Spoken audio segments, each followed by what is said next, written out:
سلامونه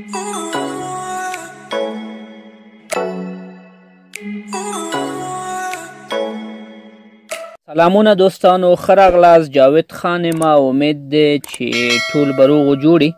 دوستانو په دې ویډیو کې زه تاسو ته د فیسبوک پوک په باره کې معلومات هم درکوم او تاسو ته د پوک کولو طریقه هم درښیم چې تاسو څنګه کولی شئ د خپل فیسبوک فرینډز پوک کړئ. نو دوستانو لومړی خبره خو دا ده چې پوک څه دی. پوک که چیرې تاسو په مختلفو پښتو ډکشنریانو کې د پوک کلمې باره کې لټون وکړئ نو د پوک معنا ده ټونګل یا یو کس ځان ته رامتوجه کول.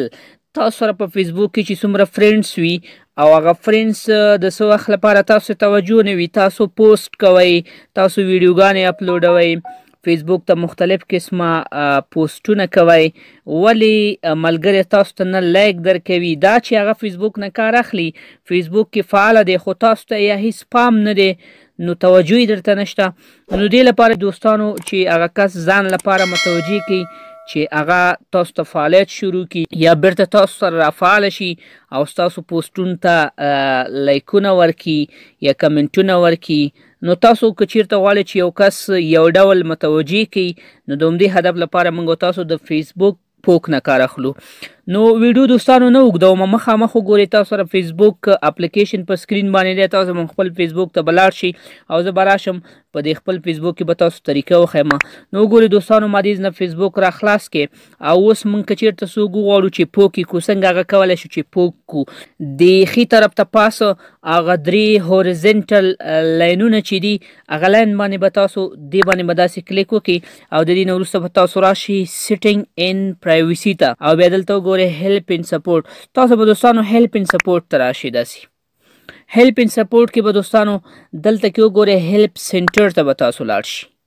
د دې لارې نه موږ کولی شو چې د پوکس پیج ته لاړ شو او ځینې ملګري پوک کړو، یعنې ځان ته یې رامتوجه کړو. بره دوستانو وګورئ تاسو سره د سرچ یا د لټون تڼۍ یا توکمه ده، دې باندې به داسې کلیک وکړئ او دلته وګورئ دوستانو د سرچ دا برخه تاسو سره راغله یا د لټون برخه راغله، په دې کې به تاسو ورته ولیکئ پوک POKE او دا به داسې سرچ کړئ. دوستانو وګورئ دوستانو مختلف قسمه ټاپکس د دې په باره کې راغله. هاو ډو آی پوک سمون آن فیسبوک، دې باندې به تاسو داسې کلیک وکړئ. دغه اول نمبر چې کوم سرچ ریزلټ یا نتیجه موږ سره راغلی نو دا مې داسې راواخیسته. دوستانو وګورئ دلته وګورئ دغه ځای کې یو لینک دی پوکس پیج، دې باندې به داسې کلیک وکړئ، مستقیما به تاسو د پوکس صفحې ته ویسئ او دا وګورئ دوستانو ډیری ملګري چې ما سره په فیسبوک کې فرینډس دي، ګورئ دا ځینې ما پوک کړي هم دي، مطلب دوی فعاله نه او یا که فعالیت یې نه ښودلو یا دا چې موږ ورنه له هیره وتلي یو. نو ګورئ دوستانو موږ کولی شو چې ځینې ملګري بیرته کې پوک کړو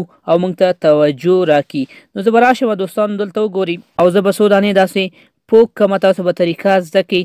لکه مثال دوستانو دغه یو کس دی کیام بهرام زازې، دا مې داسې پوک کړه نو دته به میسیج ورشي او دې ته به ولیکي چې جاوید خان پوکس یو او هغه بیرته کولی شي چې ما ته پوکس بک، مطلب وایي چې یعنې زه متوجه شوم هغه ملګري چې کوم یو ډېر فعالیت نه ښیي تاسو ته، نو تاسو هغه کولی شي چې ځان لپاره څه کړئ پوک کړئ. لکه صافی ځواک دا یو کس شو، داسې پسې راځئ الطاف حسین، عرفان صافی، اسماعیل منګل.